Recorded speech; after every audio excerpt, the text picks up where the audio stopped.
warahmatullahi wabarakatuh. Bismillahirrahmanirrahim. Alhamdulillah wassalatu wassalamu ala sayyidina Rasulillah wa ala alihi wa sahbihi wa mawalah. Nawaina ta'allum wa ta'lim, tazakkar wa tazkir, wa nafa' wal intifa' wal ifada wal istifada wal hatta ala tamassuki bi kitabillah wa sunnati Rasulillah wa du'a ilal huda wa dalala alal khair ibtiga wajhillah wa mardatihi wa qurbihi wa tawabihi subhanahu wa ta'ala. Baik. As-subhah wa tasbih bil yadain. Ma hukmu isti'mal as-subhah? As-subhah hiya kharazat manzumah litasbih. واستعمالها عند التسبيح أمر مشروع جائز فقد جاء عن صفية رضي الله تعالى عنها قالت دخل علي رسول الله صلى الله عليه وسلم وبين يدي 4000 نوى أسبح بها فقال لقد سبحت بهذه ألا أعلمك بأكثر مما سبحت به فقلت بلى علمني فقال قولي سبحان الله عدد خلقه. قال ابن الجوزي أن السبحة مستحبة لهذا الحديث وقد أقر صلى الله عليه وسلم صفية على فعلها والسبحة في معناها إذ لا يختلف الغرض عن كونها منظومة أو منثورة. وكان لأبي درداء رضي الله عنه نوال عجوة في كيس فكان إذا صلى الغداء أخرجهن واحدة يسبي بهن حتى ينفذن. وكان لأبي هريرة رضي الله تعالى عنه كيس فيه حصى أو نوى وهو يسبح بها وكان له خيط فيه 1000 عقدة فلا ينام حتى يسبح به. قال الحافظ المناوي ولم ينقل عن أحد من السلف ولا الخلف كراهتها.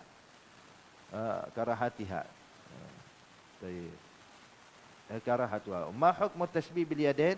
يجوز التسبيح باليدين معا فيستعمل الأصابع اليمنى واليسرى لحديث عبد الله بن عمر قال رضي الله عنهما قال رأيت النبي صلى الله عليه وسلم يعقد التسبيح بيده قوله بيده لا يراد بذلك الحصر في يد دون أخرى. وقد ورد في بعض طرق الحديث أن محمد بن قدامة شيخ أبي داود أدرج لفظ بيمينه وليست من كلام عبد الله بن عمر. أدرج لفظ بيمينه وليست من كلام عبد الله بن عمر فلا يقرأ التسبيح باليسرى. أما حديث كان رسول الله صلى الله عليه وسلم يحب التيمم في شأنه كله في نعليه وترجله وطهوره فلا دلالة فيه على كراهة التسبيح باليسرى. وإنما يدل هذا الحديث أنه صلى الله عليه وسلم كان يبدأ بيمينه ثم بيساره وهكذا التسبيح باليدين. والحكمة من عقد التسبيح بالأنامل هي أنها تشهد بذلك يوم القيامة.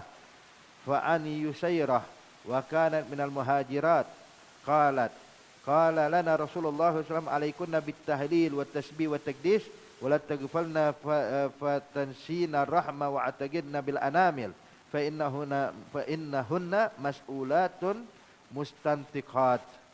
قال الحافظ بن حجر ويستفاد من الأمر بالعقد المذكور في الحديث الندب الاتخاذ السبحة وزعموا أنها بدعة غير صحيح إلا أنه يحمل على تلك الكيفيات التي اختارها بعض السفهاء ومما يمحضها للزينة أو الرياء أو اللعب. Taib. Dijelaskan di sini ya ahbab tentang masalah menggunakan tasbih. Ya. Biasa kita kalau zikir kita gunain tasbih. Apa hukumnya? Gal as-subha, pertama kita harus pahami dulu apa sih itu tasbih. Dalam bahasa kita tasbih, kalau bahasa Arab namanya subha. Ya, subha itu ya alat nih tasbih yang kita gunakan ya. Nah, seperti yang pegang sama Haji Murad ada dalam bahasa Arab subha. Nah, kalau bahasa Indonesia bilangnya tasbih. Ini tasbih. Ya. Apa sih itu tasbih? Apa itu subha? Ya kharazat manzumah li tasbih. Itu dia adalah seperti apa namanya benang sesuatu yang dilobangi dan dimasukkan benang di dalamnya ya, untuk digunakan agar dia bisa menentukan jumlah tasbih yang dibaca. Ya, jumlah tasbih yang dibaca. Manzumah yang disusun. Ya. Kharazat itu benda yang dilobangi untuk dimasukin benang. Ya. Manzumah tersusun li tasbih untuk dia bertasbih. Wastimaluh inda tasbih amr masyru' jaiz. Dan menggunakannya sebagai alat untuk menentukan jumlah, mengetahui jumlah tasbih, ada perkara yang masyru', tidak dilarang oleh syariat, hukumnya jaiz. Sebagaimana pernah diriwayatkan Sofiyah, salah satu istrinya Rasulullah, Ummul Mukminin Sofiyah binti Huyai bin Akhtab radhiyallahu taala anha wa ardaha, qalat dakhala alayya Rasulullah. Pernah Nabi masuk ke rumah saya saat saya, kata Siti Sofiyah, wa baina yadayya 4,000 nawa. Saya siapkan tuh di depan saya tuh ada 4.000 nawa. Nawa itu biji kurma. Jadi ya dikumpulin tuh biji kurma, ada 4.000 jumlahnya, subhanallah. Ya. Usabbihu biha, saya gunakan itu sebagai untuk menentukan jumlah tasbih yang saya baca. Jadi kalau ada habis berarti saya udah baca 4.000 kali. Ya. Faqala, maka Nabi pun berkata, laqad sabbahti bihazihi, apakah engkau bertasbih menggunakan ini? Ala u'allimuki bi aktsar mimma sabbahti bihi. Maukah engkau aku ajarkan yang mana pahalanya lebih banyak dari apa yang kau lakukan saat ini? Ya. Kau baca berapa 4.000 kali? Aneh ajarin ini satu kalimat pahalanya lebih dari 4.000. Bilang apa itu ya Rasulullah? Bala alimni, iya ya Rasulullah, saya pengen dong diajarkan kok. Maka Nabi mengatakan, guli subhanallah adada khalqih. Ente baca subhanallah adada khalqih. Sekarang ini salah satu bentuk husnuzan seorang hamba kepada Allah Subhanahu wa taala. Ya, ana inda dzan 'abdi bi falyazun bi ma sya. Saya tergantung prasangka hamba-hambaku, kata Allah. Maka ketika dia nyatakan subhanallah adada khalqih, saya baca subhanallah sebanyak jumlah makhluk-makhluk Allah. Makhluk Allah berapa banyak? Bukan cuma manusia, bukan cuma jin, bukan hanya benda mati. Bukan hanya yang nampak, yang tidak nampak pun semua makhluk Allah. Miliaran, triliunan jumlahnya ya. Jadi diriwayatkan kata ulama yang baca kalimat subhanallah adada khalqih, maka dia mendapatkan bagaikan orang membaca tasbih sebanyak triliunan kali. Maka di sini kata Rasulullah itu lebih banyak pahalanya. Ya. Di sini mereka yang mengingkari tasbih, mereka menggunakan ini dalil. So, lihat, ya. Rasulullah ngelarang Siti Sofiyah. Siti Sofiyah lagi enak pakai tasbih doang, jangan pakai itu, baca ini aja. Kita katakan ya akhi, ya, nggak ada larangan dari Nabi Muhammad dalam hadis ini. Nabi nggak melarang, tapi Nabi mengatakan ini ya, tujuannya adalah untuk mengajarkan pada Siti Sofiyah yang pahalanya berlipat ganda dari apa yang barusan dikerjakan sama dia. Ya. Jadi bukan Nabi ngelarang jangan pakai tasbih ya. Beda kalau Nabi bilang la tastakhdimi subha ya Sofiyah. Jangan kau gunakan subha, itu bid'ah. Kita sepakat tuh. Ada nasnya, tapi sekarang Nabi enggak. Nabi enggak ada ngelarang sama sekali. Nabi cuma ngomong, ya, kalau ente mau ane ajarin pahalanya lebih banyak lagi ya Sofiyah. Ya. Maka coba bayangin kalau seandainya Siti Sofiyah baca subhanallah adada khalqih sebanyak 4.000 kali. Oh, berapa pahala yang didapatkan tuh. Maka di sini Nabi ingin mengajarkan kaifiyah atau metode berzikir kepada Allah Subhanahu wa taala yang mana pahalanya banyak. Ya, satu zikir tapi mendapatkan pahala banyak. Jadi bukan larangan pakai tasbih. Ya. Bahkan Nabi aqarra sallallahu alaihi wasallam Sofiyah la fi'il, bahkan Nabi membenarkan, arti enggak menyalahkan. Beda kalau Nabi menyatakan ente salah ya Sofiyah, jangan gunain ini dilarang. Tapi kan Nabi enggak bilang gitu. Ya. Tidak menyatakan seperti itu. Nabi cuma bilang, maukah engkau aku ajarkan kalau kau amalkan pahalanya lebih banyak dari apa yang barusan kau baca. Ya, ini dari maksud hadis tersebut. Jadi tidak ada larangan. Wa subha fi ma'naha iz la yakhtalif al-gharad an kauniha manzuma aw mansurat. Terus juga kalau ada mengatakan, kalau begitu tasbihnya Siti Sofiyah kan enggak diikat. Kayak tasbih ente orang nih sekarang. Jadi tasbih kalau ente mau pakai tasbih, tiruin Siti Sofiyah. Ambil biji korma 4.000 butir. 1, 2. Kita katakan ya akhi enggak ada bedanya. Mau diikat enggak diikat sama. Manzuma atau mansurah. Ya. Mau disusun atau enggak disusun sama. Intinya tasbih bukan? Tasbih kan? Gunanya untuk apa? Untuk menentukan, biar tahu jumlah yang dibaca berapa kali. Jadi nggak ada iskal. Kenapa mesti dilarang? Oh sekarang boleh pakai tasbih, cuman harus dipisah-pisah. Lah itu namanya maksain diri namanya ya. Hadza halakal mutanafi'un kata Rasulullah. Ya. Hakaza. Wa kana li Abi Darda, bahkan Sayyidina Abu Darda sahabiyul jalil, beliau mengumpulkan nawa ajwa, ya. Nawa biji korma ajwa. Korma yang ditanam oleh Nabi Muhammad sallallahu alaihi wasallam, itu biji kormanya disimpan dalam kis, di dalam kantong. Jadi fakana idza shallal ghadah, beliau kalau udah habis salat ghadah, yang ini salat zuhur, habis kelar salat zuhur dikeluarin tuh tasbihnya. Akhrajahun, dikeluarkan itu kantong yang isinya biji korma tadi, kemudian dikeluarkan wahida, dikeluarkan dari kantongnya satu butir sambil baca tasbih, subhanallah, subhanallah, subhanallah, subhanallah, dari kantong tasbih. Jadi untuk menentukan jumlah, sampai kelar, sampai habis, sampai udah keluar semua. Wa kana li Abi Hurairah kisun fihi hasa au nawa. Abu Hurairah sahabiyul jalil juga dia bawa tuh kantong isinya tuh batu kecil kerikil atau biji korma. Wa huwa yusabbihu biha, dan dia pun bertasbih menggunakan itu. Wa kana lahu khaitun, bahkan Abu Hurairah punya benang yang diikat, sampai 1000 ikatan. 1000 ikatan. Jadi kalau dia mau tidur, sebelum tidur baca subhanallah, subhanallah, subhanallah sampai 1000. Sampai 1000. Makanya di sini gal fala yanam hatta yusabbihu bihi, dan dia enggak tidur melainkan dia udah baca tasbih 1000 kali. Hadza Abu Hurairah. Qala al-Hafiz Al-Manawi wa lam yanqul an ahadits min as-salaf wal khalaf karahatwa. Bahkan tidak ada ulama salaf. Ini baru kita pahami hadirin, salaf khalaf, salaf khalaf. Ini kadang-kadang kita bingung, salaf itu dari mana sih seseorang dibilang salaf? Di sini hadirin ada perbedaan pendapat antar ulama. Ada yang mengartikan salaf itu salah sagurunul ula, 3 generasi pertama itu salaf. Adapun generasi keempat ke bawah namanya khalaf. Dengan dalil hadis Rasulullah sallallahu alaihi wasallam menyatakan khairul garni, tsummal ladzina yalunahum, tsummal ladzina yalunahum. Kemudian Nabi berhenti di situ. Sebaik-baik masa atau sebaik-baik generasi adalah masaku, generasiku.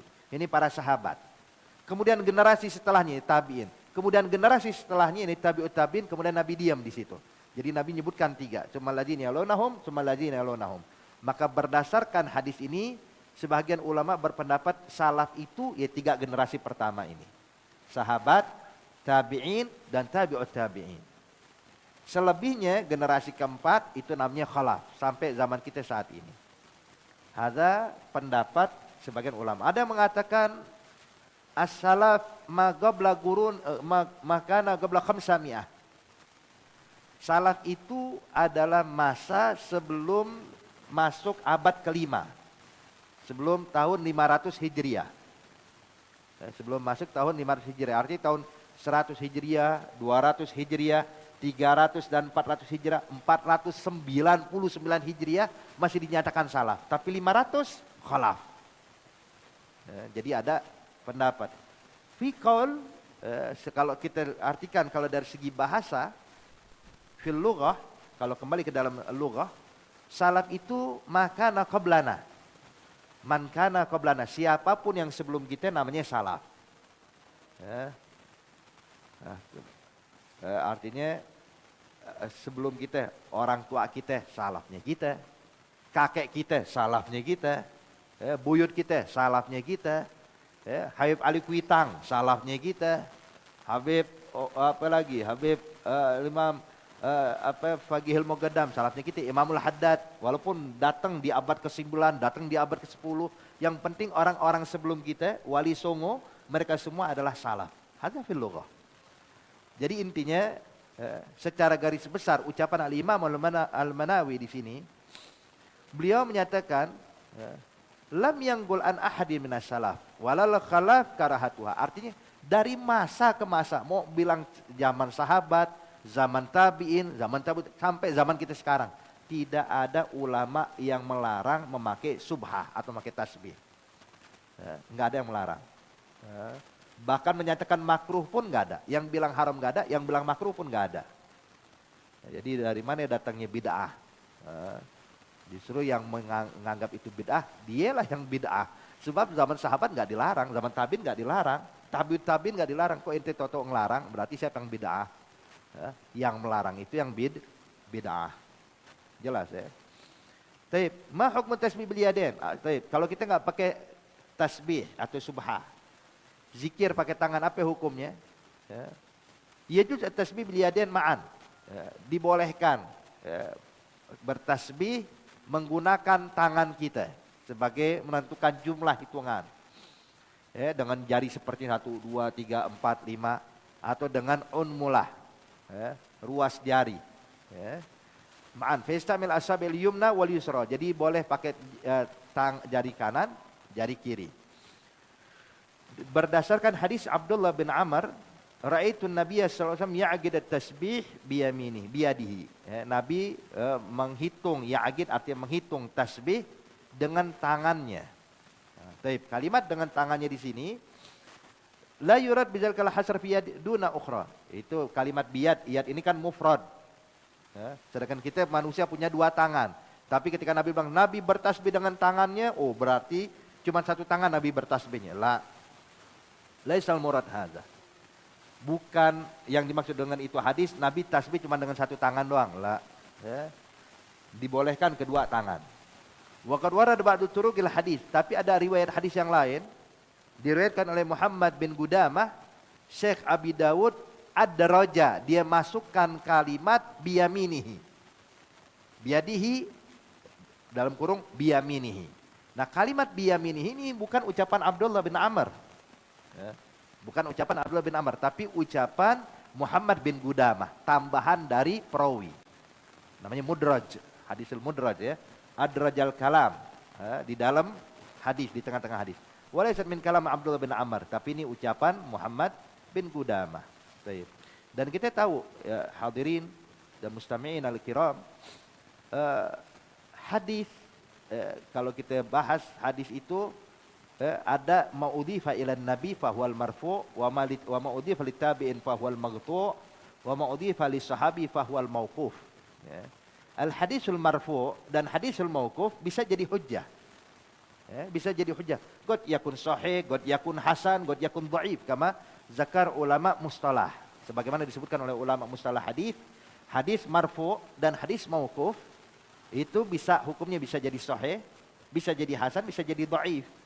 Kalau sahih dan hasan artinya bisa jadi hujjah. Adapun hadisul maghtu ma'udhifa li tabi'in, yang dinisbahkan kepada tabi'in atau orang setelah tabi'in. Maka kalau dinisbahkan kepada tabi'in atau setelah tabi'in, maka tidak bisa jadi hujjah. Ya. Matan qala Imam Hasan al-Basri. Hasan al-Basri ada tabi'in. Ya.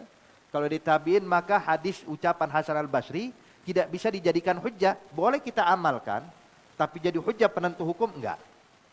Ya. Maka sebagaimana di sini ucapan perawi hadis, artinya ucapan Muhammad bin Qudamah. Muhammad bin Qudamah laisa sahabi, walat dia bukan sahabat, artinya di bawahnya tabi'in, perawi hadis. Adraja kalimat, dia masukkan kalimat biyamini. Maka di sini bukan patokan, oh berarti harus tangan kanan doang. Jadi kalau orang berhujjah dengan hadisnya Muhammad bin Qudamah hanya tangan kanan, tangan kiri nggak boleh pakai tasbih, berarti ente nggak paham hadis. Ya. Berarti nggak memahami mustalahul hadis. Ya. Kita katakan, siapapun mau mengatakan silahkan, tapi selagi dia bukan sahabat tidak bisa jadi patokan hukum. Maka tidak ada hak melarang orang bertasbih dengan tangan kirinya. Fala yukra tasbih bil yusra. Tidak dimakruhkan tasbih pakai tangan kiri. Ya, adapun hadis kana Rasulullah yuhibbut tayammun, kalau ada bilang, Nabi kan suka mendahulukan yang kanan. Mendahulukan yang kanan bukan berarti memakruhkan tasbih pakai tangan kiri. Arti mendahulukan yang kanan bisa aja kita bilang Nabi kanan dulu baru tangan kiri, kan bisa. Ya. Jadi bukan ini hadis yuhibbut tayammun arti memakruhkan bertasbih dengan tangan kiri. Ya, Nabi suka tayamun fi sya'ni kullih, fi na'lih wa tarjil wa tuhuri. Nabi kalau pakai sendal, Nabi kalau nyisir kanan dulu, tarjil ini menyisir ya. Wa tuhur berwudu, ya, tangan kanan dulu baru kiri. Fala dilala fi ala karahati tasbih bil yusra. Ini bukan dalil yang menunjukkan makruh bertasbih pakai tangan kiri. Wa inna yadullah hadzal hadis annahu kana yabda'u bi yaminihi tsumma bi yasarihi. Justru kita bilang ini Nabi suka yang kanan dulu, berarti Nabi tasbih tangan kanan dulu, kelar tangan kanan, Nabi lanjutkan dengan tangan kirinya. Wa hakadha tasbih bil yadain. Baik. Apa hikmah aqdut tasbih bil anamil, menentukan jumlah tasbih dengan anamil. Anamil ini jam'a unmulah. Unmulah itu ruas jari. Ya. Unmulah itu ruas jari. Ya. Ya, jadi ini anamil. Ya. Setiap jari itu ada unmulah, ya, ada ruasnya. Baik. Cuman yang saya dapatkan, jadi ada yang mengatakan nih 1, 2, jadi setiap satu jari 3 ya. Jadi kalau semuanya ini di sini ada 4 jari, 4 kali 3, 12, 24. Jari jempol 2, 28, katanya begitu. Ada mengatakan lah satu jempol 3, jadi 30, 10 jari 30, tinggal nambahin 3 lagi. Tapi saya dapatkan dari guru saya Al-Faqih, Ustadz Muhammad bin Abdullah bin Abdurrahman Al-Habsyi, dari beliau pengasuh Pondok Pesantren Ar-Riyad di Palembang sana. Ustadz Muhammad menyatakan kepada kita, kalau akhadtu min Ustadz Ali, akhi min Ustadz Ali. Saya dapatkan dari kakakku Ustadz Ali bin Abdullah bin Abdurrahman. Yang mana Ustadz Ali dapatkan dari gurunya Ustadz Muhammad Ba'abud Lawang. Ustadz Muhammad Ba'abud Lawang. Jadi Ustadz Muhammad Ba'abud, Ustadz Ali mengatakan bahwasanya tasbih itu setiap jari itu 4. Jadi jempol nggak digunakan, jadi ke 8 jari ini. Jempol nggak digunakan, jadi setiap jari 4. Jadi dari ujung 1, garis 2, 3, 4. Ya. Jadi jumlah keseluruhannya kalau 4 ini jadi 32. Tinggal nambahin 1 doang. Ya. Jadi makanya kalau saat ini kita baca tasbih habis sholat mau baca subhanallah, udah taruh di sini. Yang pertama subhanallah di sini. Subhanallah, subhanallah, subhanallah, subhanallah. Kelar 32 baru subhanallahal azim. Ya. Kemudian alhamdulillah, alhamdulillah, alhamdulillah. Kelar alhamdulillah rabbil alamin. Kemudian takbir, Allahu akbar, Allahu akbar, Allahu akbar, tambahin Allahu akbar kabira. Hakadha. Jadi beliau mengajarkan pada kita setiap jari ini 4. 1, 2, 3, 4. Setiap garis daripada ini. Garis atas 2, 3, 4. Hakadha. Jadi jumlah seluruhnya 32. Lakin hadza kaifiyah.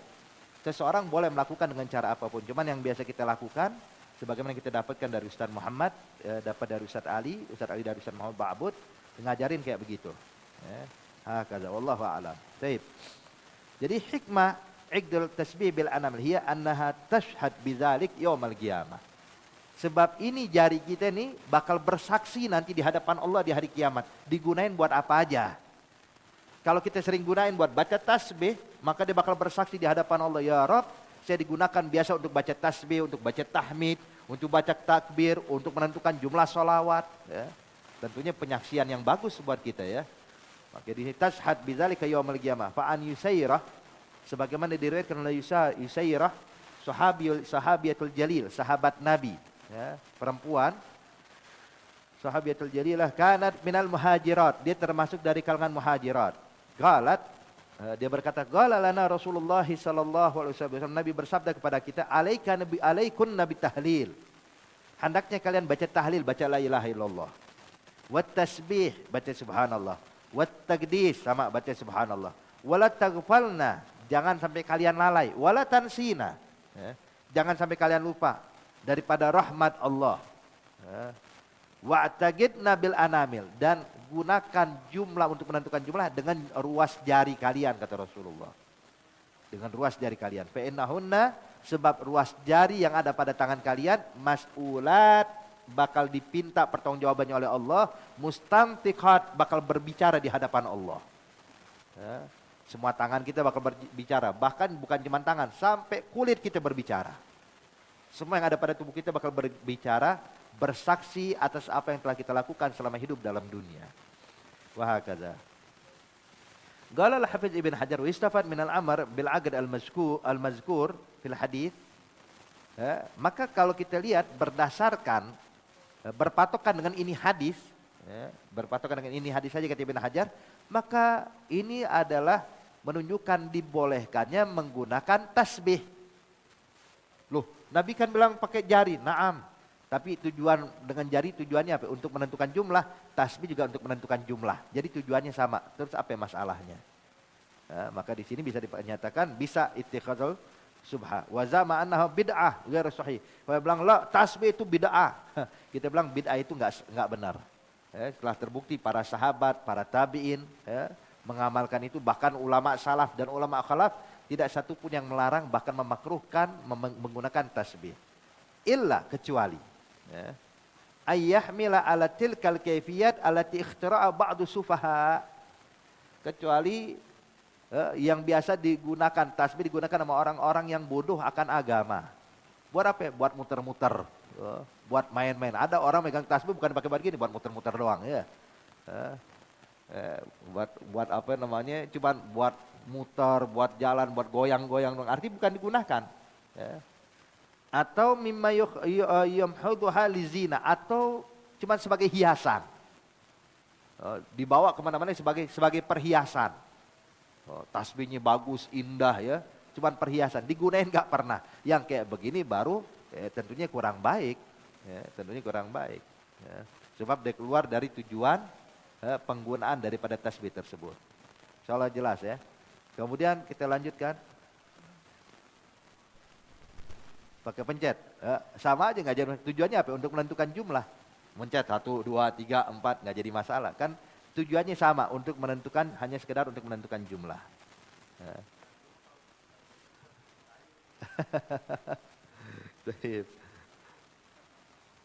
Kita lanjutkan rafa'us shaut bizikir. Apa hukumnya ngangkat suara ketika berzikir? Bolehkah kita berzikir bersama-sama? Biasa ini dilakukan ba'da shalah ya. Allahumma anta salam wa minka salam wa alaika ya'udus salam. Subhanallah, subhanallah, subhanallah, alhamdulillah. Ini yang dibaca. Apakah dibolehkan atau tidak boleh? Apakah diharamkan sebagaimana pendapat orang-orang yang saudara-saudara kita yang melarangnya? Maka dijelaskan di sini. Hal yajuz rafa'us shaut bizikir wa madalilu. Apakah benar boleh berzikir sambil mengangkat suara? Dan apa dalilnya kalau boleh? Maka dijawab na'am, yajuz, boleh. Berzikir dengan mengangkat suara tidak dilarang dalam syariat Islam, dibolehkan. Apa dalilnya? Disebutkan an Abu Hurairah radhiyallahu ta'ala anhu qala Rasulullah sallallahu alaihi wasallam, yaqulullah ana inda dzan 'abdi bi wa ana mahu idza dzakarani fa in dzakarani fi nafsihi dzakartuhu fi nafsi wa in dzakarani fi mala'in dzakartu fi mala'in khairum minhu. Dalilnya diriwayatkan oleh Abu Hurairah radhiyallahu ta'ala anhu ardhah, bahwasanya Rasulullah bersabda dalam hadisnya, kata Rasulullah, saya ini tergantung prasangka hamba-hambaku. Dan saya akan bersama hambaku kalau dia berzikir untukku, kata Allah. Kalau dia berzikir, aku akan bersama dia. Kemudian bilang, Nabi menyatakan, fa in zakarani fi nafsihi. Kalau dia berzikir seorang diri, kata Nabi. Kalau dia berzikir seorang diri, Allah berfirman dalam hadis qudsi, kalau dia berzikir seorang diri, zakartuhu fi nafsi, saya pun juga bakal mengingat dia juga dalam keadaan sendiri. Wa in dzakarani fi mala'in, tapi kalau dia berzikirnya bersama-sama, maka saya pun juga bakal memuliakan dan memberikan anugerah kepada mereka, mengingat mereka juga dalam perkumpulan yang lebih baik dari perkumpulan mereka. Artinya apa? Allah kumpulkan malaikat, makhluk-makhluk sucinya Allah dikumpulkan untuk apa? Untuk menyebutkan dan memuliakan atau memberikan anugerah kepada orang yang berzikir tersebut di hadapan para malaikat-malaikat Allah Subhanahu wa taala. Baik. Kalau mereka mengatakan, loh, ini kan tidak ada hadis dalil yang menunjukkan zikir sama-sama. Nabi cuma bilang kalau zikir sendiri diingat sama Allah sendiri, zikir sama-sama diingat sama Allah sama-sama. Kita bilang begini ya akhi. Kalau seandainya orang nih habis sholat berjamaah, terus setiap orang zikir masing-masing. Nih zikir, nih zikir, nih zikir, nih zikir, cuman masing-masing. Kita bilang, nih zikir sendiri-sendiri apa zikir bareng-bareng? Sendiri-sendiri namanya. Jadi yang dimaksud bersama-sama arti dengan suara, dengan satu suara. Baru bilang ini zikir bersama-sama. Jadi kalau zikir sendiri-sendiri itu sebab mereka itu bilang ini hadis nunjukin fimala artinya zikir habis sholat atau habis lakukan sesuatu setiap orang zikirnya masing-masing. Qiyamul lail masing-masing. Kita bilang itu zikir sendiri-sendiri walaupun di depan orang. Kayak ente sekarang nih. Ente kalau seandainya masuk pasar. Itu orang lagi lewat, ente bilang subhanallah, subhanallah. Depan orang banyak lagi kumpul nih sama orang bilang subhanallah, subhanallah. Itu dinamakan zikir sendiri apa zikir berjamaah? Sendiri-sendiri namanya. Satu bis, naik bis bareng-bareng. Yang lain pada diam, datang ente baca subhanallah, subhanallah. Ente namanya zikir apa? Zikir sendiri. Ya. Walaupun di halayak ramai. Jadi intinya, mau ini orang zikir, masing-masing terpisah, itu tetap dinamakan zikir masing-masing, zikir sendiri-sendiri. Tapi kalau zikir fil mala, zikir dalam halayak, dalam perkumpulan, arti zikir dengan satu suara. Arti zikir dengan satu suara, arti tentunya dengan raf'us saut.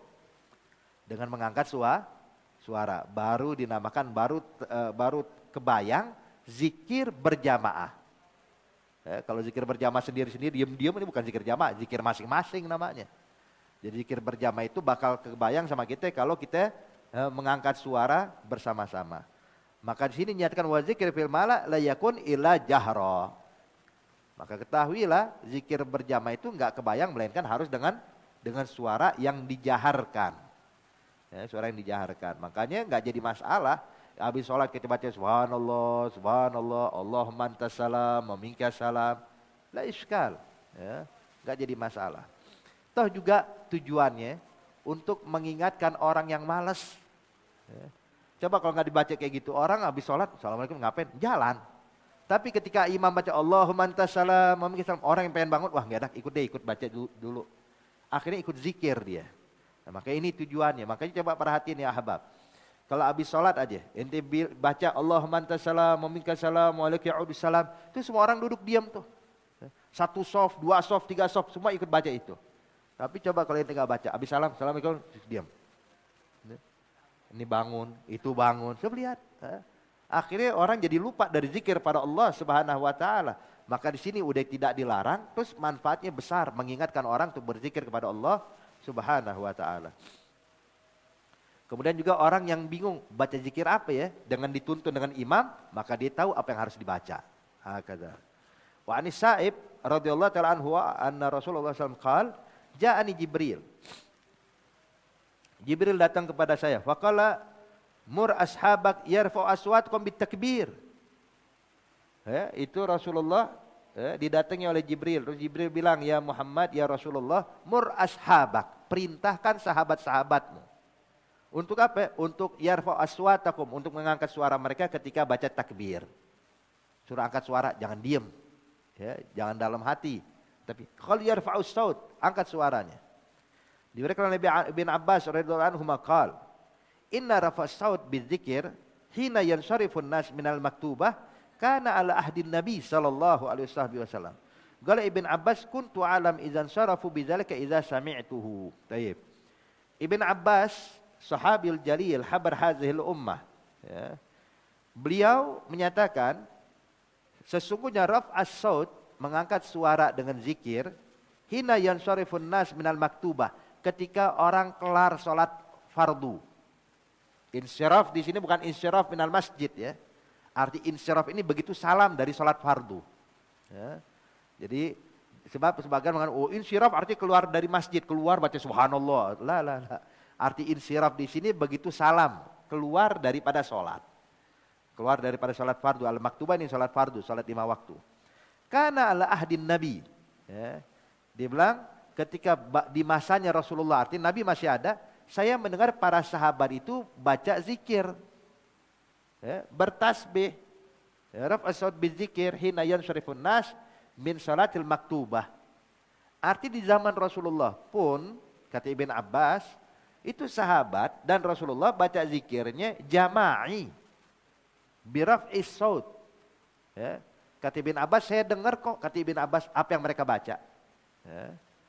Kalau Ibn Abbas kuntu alam, dan saya sampai sekarang tahu bedain mereka udah kelar sholat atau belum dari suara zikir itu. Jadi kalau dia dengar subhanallah, subhanallah, berarti udah kelar sholat. Di sini Al-Imam Ibn Hajar Al-Asqalani dalam kitab Fathul Bari menjelaskan, di sini berarti ada dua kemungkinan. Ibn Abbas radhiyallahu anhu kala itu karena dia masih kecil. Jadi nggak ikut sholat berjamaah. Makanya dia bilang kuntu a'lam, saya tahu udah kelar sholat atau belum dari bacaan zikir. Kalau dikenal suara zikir, oh berarti udah kelar sholat. Ya. Sebab Ibn Abbas masih kecil kala itu ya. Saat Nabi wafat umurnya masih muda belia, masih kecil. Taib. Ada pendapat kedua, ditulis juga dalam kitab Fathul Bari. Kemungkinan kedua Ibn Abbas sholat berjamaah sama sahabat, cuman dia sholat di shaf paling belakang. Masih kecil. Jadi nggak tahu nih Nabi deklar sholat atau belum. Jadi tahiyat, sebab zaman dulu belum ada mikrofon kayak begini zaman Rasulullah ya. Jadi dia lagi asik tahiyat atau pas dia dengar subhanallah, berarti deklar salat. Assalamualaikum warahmatullah. Assalamualaikum warahmatullah. Jadi ada dua kemungkinan. Kemungkinan karena dia tidak salat karena masih kecil, atau salat cuman berdiri di shaf paling belakang sehingga dia nggak bisa ngelihat imam sudah kelar salat atau belum. Hakadha. Taib. Ayyuhuma afdal? Al-jahr bi zikir amal israr bih? Kalau tanya, mana yang lebih afdal? Zikir sambil ngangkat suara atau pelanin suara? Galal Imam Nawawi gajja'at athar bifadil raf'is saut bil qira'ah wa athar bifadilatil israr. Imam Nawawi bilang ada riwayat hadis menunjukkan fadilah zikir sambil ngangkat suara. Ada riwayat zikir dengan memelankan suara. Artinya semuanya ada hadisnya. Ada hadis afdolnya ngangkat suara, ada hadis afdolnya yang dipelankan suara. Maka wal jama' bainahuma. Jadi kalau kita gabungkan kedua hadis ini, anal israr ab'adu minar riya. Memelankan suara ketika berzikir itu lebih selamat daripada riya. Lebih aman daripada timbul sifat riya. Fa huwa afdal fi haqqi man yakhafu dzalik. Maka ini afdal bagi orang yang takut riya. Ente takut riya, udah pelanin suara ente ya. Jangan ngangkat-ngangkat, takut ente jadi riya. Tapi orang yang nggak takut riya aman, aneh nggak kepikiran riya sama sekali. Orang zikir kok, nggak kepikiran pengen riya sama sekali. Fa in lam yakhaf riya fal jahr afdal. Maka menjaharkan suara ketika berzikir afdal. Lakin dengan syarat ala yu'zi ghairahu. Jangan gangguin orang lain. Jangan bikin was-was orang sholat. Orang di sholat subhanallah, subhanallah. Jangan kesian. Orang mau khusyuk gara-gara yang ngangkat suara jadi hilang khusyuknya. Atau naim, orang lagi asik tidur ente angkat suaranya. Auge riha. Auge rihima. Jadi ente mau zikir, mau ngangkat suara, angkat suara yang sewajarnya. Mau ngangkat suara yang sewajarnya. Jangan pakai teriak-teriak. Teriak-teriak akhirnya mengganggu orang. Ya, ini jangan. Jelas ya. Pakai mic, pakai mikrofon. Boleh atau kagak boleh? Sempat jadi kasus kemarin ya. So, artinya kita gunakan sewajarnya. Gunakan sewajarnya. Jangan berlebihan. Jangan berlebihan. Akhirnya kalau berlebihan, orang yang tadinya senang sama Islam jadi nggak senang sama Islam. Jadi kita harus pahami hal tersebut ya ahbab. Artinya kita ini ada mizan. Ada apa standarnya. Ya. Artinya ente boleh ngangkat suara, bagus ngangkat suara dengan zikir. Yang tadi tapi dengan syarat. Ya. Jangan gangguin orang.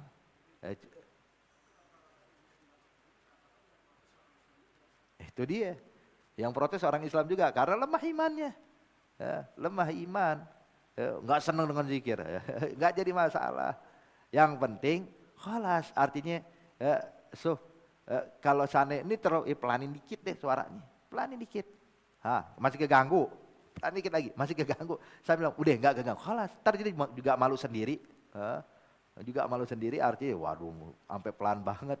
Makanya di sini hadirin arti jangan sampai terlalu berlebihan. Jangan kita raddul fi'il ya. Oh, ini enggak senang, aneh tambahin lagi volumenya. Jangan. Jangan. Kata perlu kita pahami artinya metode dalam menyampaikan tujuan kita. Abisnya kita nasihatin pelan-pelan nih orang. Ya, kita turutin pelanin dikit, cuman tetap kita nasihatin. Pak, ini bagusnya begini, tujuannya ini. Pelan-pelan. Lama-lama dia bakal sadar nantinya. Jelas insyaallah ya. Taib. Kemudian dinyatakan wa dalil fadilatul jar anna naf'ahu yata'adda ila ghairi, dan fadilahnya kalau dijaharkan manfaat itu berlaku bukan hanya untuk dirinya. Kalau ente zikir sendiri pelan, yang manfaat cuma ente doang. Tapi kalau ente sambil ngangkat suara, yang dapat manfaat ente dan pendengar. Yang dengerin dapat fadilah, dapat keutamaan dengerin zikir. Kupingnya jadi ibadah. Jangan kalau dengerin lagu mau, dengerin zikir sumpek. Wah, ada bid'ah. Tapi kalau lagu dangdut nggak apa-apa. Nggak apa-apa, lagu dangdut, lagu ini nggak jadi masalah. Tapi zikir, wah, ada bid'ah, nggak boleh. La haula wala quwata illa billah. Nih yang kayak begini nih, nggak tahu ya akalnya gimana. Kalau dengerin yang lain mah oke. Nggak jadi masalah. Tapi dengerin orang baca subhanallah, subhanallah, gelisah. Baca sholawat gelisah. Tapi kalau giliran ada orang ngobrol, ada orang berbicara, orang ceramah, ngangkat suara, orang pidato, enak aja dengerin. Tapi kenapa giliran zikir kok jadi gelisah? Ini berarti ada syai' fi qalbuh. Hatinya ada sesuatu berarti. Kenapa takut dengerin zikrullah? Hakadha. Kemudian juga orang yang berzikir sambil ngangkat suara, yukiz qalbul gari, arti hatinya jadi lebih khusyuk. Sebab kalau sambil bengong, subhanallah, akhirnya bengong, enggak khusyuk. Tapi kalau dibaca subhanallah, subhanallah, subhanallah, artinya mengingatkan hatinya lagi berzikir. Wa ijmahammu ilal fikir, dan lebih fokus dalam tafakkur dalam zikir, makna zikir tersebut. Lebih fokus. Wa yatridun naum wa yazidu fin nasat, dan juga bisa nolak kantuk dan juga memberikan semangat. Sebab kalau seandainya kita kalau lagi ngantuk, subhanallah, baca zikir mau tiduran, subhanallah, angkat lagi suara nih. Kenapa? Biar ngilangin ngantuk. Jadi tujuannya untuk menghilangkan kantuk kita, wa yazidu fin nasat. Jadi makin semangat bacanya. Hakadha. Dulu pernah ada satu orang, ketika sedang tawaf di Ka'bah, lagi tawaf di Ka'bah, dia baca Baqiyatus Shalihat sambil yarfa'us shaut. Ini orang mungkin karena saking rindunya, saking senangnya bisa tawaf di Ka'bah, maka subhanallah spontanitas dia waktu tawaf sambil mengangkat suara subhanallah walhamdulillah wala ilaha illallah Allahu akbar. Orang yang tawaf semua lagi sibuk zikir, masing-masing zikir dengan masing-masing. Cuman dia ini mungkin karena apa? Saking senangnya, saking khusyuknya sampai mengangkat suara. Zikir tawaf sama subhanallah alhamdulillah wala ilaha illallah Allahu akbar labbaik Allahumma labbaik, walhasil ngangkat suara. Disamperin sama satu orang. Galia fulan. Uskut watti sautak ya murai. Pelankan suaramu hei orang yang riya. Ente ini orang riya katanya. Zikirkan bisa pelan-pelan. Kenapa harus ngangkat suara? Maka kaget, astagfirullah, aneh lagi tawaf di Ka'bah, lagi zikir, lagi enak-enak ibadah, dibilang riya. Nengok, ente taguli anna murai? Ente tuduh saya orang riya? Gala na'am, li anaka tarfa saut. Sebab engkau ngangkat suaramu, berarti ente orang yang riya. Maka dijawab, gal in kuntu murai fa anta munafik. Kalau saya orang yang riya, berarti ente orang munafik katanya. Bilang, astagfirullah, marah nih orang. Ente tuduh ane munafik, ane nasihatin ente depan Ka'bah, ente tuduh ane munafik. Gala na'am. Sebab ente tuduh ane murai, berarti ente munafik. Sampai terjadi cekcok depan Ka'bah. Disamperin polisi sama polisi. Dibawa, hai ikut. Ente mengganggu kehusuan orang ibadah. Dibawa sama polisi, mau ditengahin nih. Memang apa yang terjadi kata polisi. Ini yang nuduh, yang satu orang ini bang, ane nenggor dia. Tujuan ane baik. Tujuan ane nasihati dia. Dia ngangkat suara dalam berzikir, kan bisa pelan-pelan. Orang kalau ngangkat suara terang-terangan, mengangkat suara dalam berzikir, berarti ini orang riya. Wajar dong saya nasihatin, diam engkau he orang yang riya, itu hal yang wajar, tujuan untuk nasihati dia. Terus apa jawab ente? Dia bilang, ya polisi terus terang. Waktu dia bilang saya riya, saya bilang dia munafik. Kata polisi, astagfirullah, munafik tuduhan berat ya akhi. Bang Sufya polisi, yang bilang dia ini munafik bukan saya. Siapa? Nabi Muhammad yang ngomong dia ini munafik. Tambah bingung polisi, gimana maksudnya ya akhi? Ya, Rasul udah wafat sejak berapa abad yang lalu. Dia bilang, polisi, ente gak dengar hadis Nabi? Nabi menyatakan, uzkurullah hatta yaqulul munafik annaka mura'i.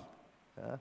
Berzikirlah kepada Allah sampai orang munafik nuduh ente orang yang riya. Nah dia nuduh anak riya, berarti dia apa?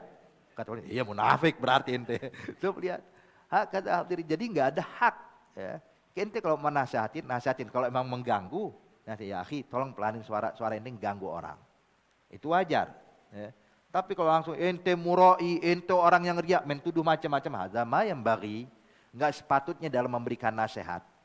Dahulu pernah ketika Rasulullah SAW pulang bersama beberapa sahabat-sahabatnya di malam hari, ketika mau melewati Masjid An-Nabawi, ketika mau lewat masjid, terdengar Sayyidina Salman Al-Farisi, sahabiul jalil, mengangkat tangan berdoa sambil mengatakan, ya Allah, meminta kepada Allah sambil mengangkat suara yang menyebutkan nama Allah. Ya. Sampai sahabat waktu dengar kayak gini dari luar masjid, nengok ke Rasulullah, ya Rasulullah, innahu mura'i. Ini riya ya Rasulullah. Kan bisa doa pelan-pelan, kan bisa bilang ya Allah, bisa. Kenapa harus angkat suara? Hadza mura'i ya Rasulullah. Ini riya nih Salman nih. Nabi nengok kepada ini sahabat, galla, innahu laisa mura'i, innahu mulahina fid du'a. Kata Rasulullah, enggak, dia bukan orang yang riya, tapi dia adalah orang yang sedang bersungguh-sungguh memohon kepada Allah. Ya. Alihu fid du'a, Nabi mengajarkan kepada kita, ya, innallah yuhibbul mulahina fid du'a. Allah sangat menyukai orang kalau minta sungguh-sungguh pada Allah. Ya, jadi enggak jadi masalah kalau kita lagi punya hajat besar. Ya, wah, hajat besar banget kita minta sama ngangkat suara, ya silahkan. Nunjukin kebutuhan kita besar banget. Lagi kepepet ya. Ya Allah, minta. Boleh. Bahkan Nabi Muhammad SAW fi Ghazwatil Badar, waktu perang Badar, diriwayatkan oleh Sayyidina Abu Bakar Siddiq radhiyallahu ta'ala anhu wa ardhah, kata Abu Bakar Siddiq, ana yang nemenin Rasulullah di Aris. Ketika para sahabat lagi diri di bawah menjaga serangan musuh, yang nemenin Rasulullah itu di kemah tuh aneh, kata Sayyidina Abu Bakar Siddiq. Tengah malam sebelum terjadi perang Badar, ya, itu Nabi pun mengangkat tangannya, ya, dan saya perhatikan dari belakang Nabi mengucapkan kalimat ya hayyu ya qayyum, ya hayyu ya qayyum, ya hayyu ya qayyum, sampai ridaknya Nabi terjatuh dari pundaknya.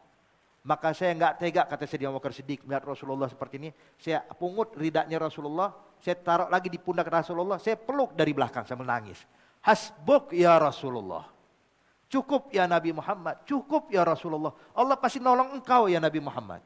Allah enggak bakal menelantarkan engkau ya Nabi Muhammad. Allah pasti bantu engkau ya Rasulullah. Habis ditenangkan Abu Bakar Siddiq, Rasulullah pun menurunkan tangan, nengok pada Abu Bakar Siddiq, "Na'am ya Abu Bakar. Barusan Jibril datang memberikan kabar kepada saya bahwa Allah kirim 10.000 pasukan malaikat untuk bantuin kita. Dan saat ini," kata Rasulullah, "ya Abu Bakar, saya melihat di mana Masra'il Qaum. Saya bisa melihat di mana tempat terbunuhnya itu pembesar-pembesar Mekah. Dibilang di situ bakal terbunuh Abu Jahal. Di sebelah sini Umayyah bin Khalaf. Sebelah sana Walid bin Mughirah. Sebelah situ fulan, sebelah situ fulan." Jadi Nabi tunjukin itu tempat terbunuh. Subhanallah. Kata Sayyidina Abu Bakar Siddiq, "Wallahi demi Allah, itu tempat yang ditunjuk sama Rasulullah, tempat meninggalnya orang-orang tersebut, enggak meleset walaupun cuma sejengkal. Persis tempat yang ditunjuk sama Rasulullah." Wah, kata. Jadi asyahid di sini ketika Nabi mengangkat tangan mengatakan ya hayyu ya qayyum, ya, maka la iskal, ya, tidak jadi masalah berzikir, mengangkat suara, ya, dalam keadaan apapun, yang penting selagi tidak mengganggu, ya, dan juga dengan tujuan dia selamat daripada riya, ya, maka monggo silahkan untuk mengangkat suara dalam berzikir. Tapi kalau begitu apa pendapat kalian tentang hadis Nabi ini? Kalian bilang boleh zikir angkat suara. Nah, sekarang dengerin hadis ini ya. Nabi bilang arbi'u ala anfusikum. Innakum latad'una asam wala ghaiban. Innakum tad'una sami'an ghariban wa huwa ma'akum. Ya, Nabi bilang arbi'u, artinya pelankan suara kalian. Jangan ngangkat suara, pelanin suara kalian, kata Rasulullah. Ya. Artinya jangan maksain diri. Arbi itu artinya kasihanin diri kalian dan teriak-teriak. Kasihanin diri kalian. Sesungguhnya kalian tidak memohon kepada zat yang tuli. Ya, atau zat yang jauh, gaib. Sehingga kalian harus berteriak. Sesungguhnya kalian sedang memohon kepada zat yang maha mendengar dan dekat dan dia bersama kalian. Hari kalau kalian anggap nih Tuhan jauh teriak-teriak deh, Allah, ya Allah. Tujuannya untuk biar Allah kedengaran. Lah. Enggak perlu. Allah enggak tuli. Allah dengar dan Allah bersama kita. Ya. Innallaha ma'akum aina ma kuntum. Allah bersama kalian dimanapun kalian berada. Ya. Berarti ini larangan. Ya. Larangan ngangkat suara kalau doa. Ya. Nabi bilang arbi'u sampai Nabi negor sahabat. Ya. Pertama, ya, kita bilang, Taib. Sebelum ente putuskan ini hadis sebagai dalilnya ente melarang orang angkat suara, pahami dulu asbabul wurud hadzal hadis. Kenapa Nabi bilang seperti ini? Sebab kalau kita tahu, jadi untuk menentukan hukum bukan cuma dalil, hadis, ayat, kelar gitulah. Pahami dulu asbabun nuzulnya, pahami dulu asbabul wurudnya, kaitkan dulu, pahami dulu maknanya, baru bisa keluar hukum. Bukan ngambil hukum dari zahirul hadis. Ini Nabi bilang gini lah, pahami dulu asbabul wurudnya ya. Galal Imam Nawawi, ma'anahu irfagu bi anfusikum. Ya.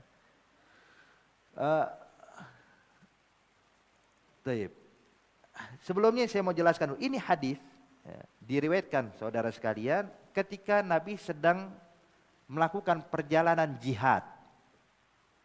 Nabi sedang melakukan perjalanan jihad. Ya. Jadi para sahabatnya kalau lewat lembah, semuanya zikir, subhanallah, subhanallah, ya Allah, Allahu Akbar, Allahu Akbar. Arti bertakbir, mengangkat suara.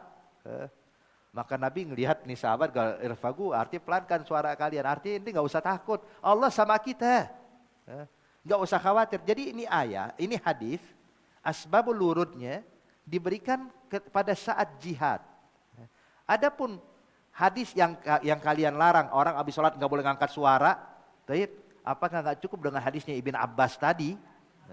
Kan kalau kita gabungkan ini hadisnya dalam kasus jihad, ini kasus habis sholat.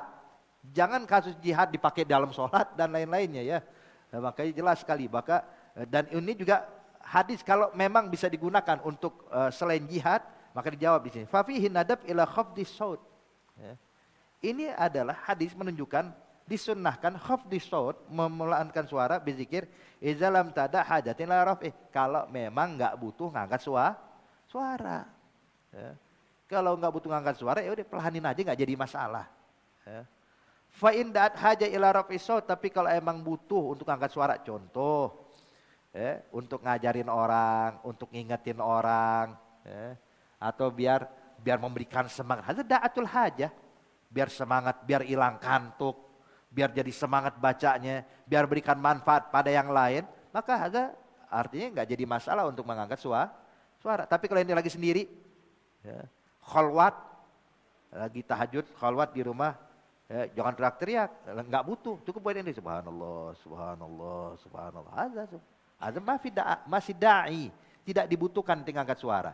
Tapi kalau seandainya dengan tujuan yang lain, ya, untuk memberikan ada tujuan-tujuan tertentu, maka tidak jadi masalah ngangkat suara. Kama ja'at fi hadis wa min dzalikal jahr fi salati subuh wal maghrib wal isya wa ghairiha. Sebagaimana contoh juga Nabi mengangkat suaranya dalam salat subuh, salat maghrib dan salat isya, dan salat-salat lainnya yang disunahkan jahar. Jadi intinya ahbab, jelas sekali tentang masalah ini, artinya enggak jadi masalah mengangkat suara. Sudah kita jelaskan adilahnya, dijelaskan sebab-sebabnya, insya Allah bisa memberikan pemahaman buat kita. Jadi intinya bahwa mengangkat suara ketika berzikir tidaklah diharamkan oleh Allah, tidaklah dilarang. Yang dilarang itu kalau riaknya dilarang, tapi ngangkat suaranya tidak dilarang. Insya Allah bisa kita pahami.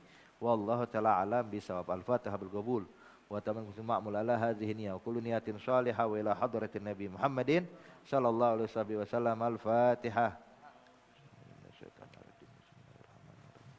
Alhamdulillahirabbil alamin arrahmanir rahim maliki yaumiddin iyyaka na'budu wa iyyaka nasta'in ihdinas siratal mustaqim siratal ladzina an'amta alaihim Rabbana taqabbal minna innaka antas samiul alim tub 'alaina innaka antat tawwabur rahim da'wahum fiha subhanakallahumma tahiyyatuhum fiha salam wa akhiru da'wahum alhamdulillahi rabbil alamin. Wassalamu alaikum warahmatullahi wabarakatuh. Ya Rabbana tarafna bi annana taraf